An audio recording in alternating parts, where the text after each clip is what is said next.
વડોદરામાં નાયબ જિલ્લા ચૂંટણી અધિકારી તરીકે ફરજ બજાવતા વિવેક ટાંકના ધર્મપત્નીનું ગત 27 એપ્રિલના રોજ કેન્સરની બીમારીથી દુઃખદ અવસાન થયું હતું. પત્નીના અવસાન બાદ વિવેક ટાંક લૌકિક ક્રિયા પૂર્ણ કરી માત્ર ત્રીજા દિવસે પોતાની ફરજ પર હાજર થઈ ફરજ નિષ્ઠાનું ઉત્તમ ઉદાહરણ પૂરું પાડ્યું હતું. મુખ્યમંત્રી ભૂપેન્દ્ર પટેલે વિવેક ટાંકના પત્નીને શ્રદ્ધાંજલિ પાઠવી છે. મુખ્યમંત્રીએ પાઠવેલ શોક સંદેશ અક્ષરશઃ નીચે મુજબ છે. મુખ્યમંત્રીએ પત્ર લખી તેમની પત્નીના આત્માને ઈશ્વર ગતિ મુક્તિ આપે તેવી પ્રાર્થના કરી.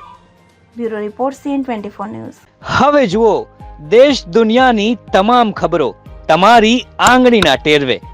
ઉઠાવો મોબાઈલ અને Google Play Store પરથી ડાઉનલોડ કરો અમારી CN24 ન્યૂઝ મોબાઈલ એપ.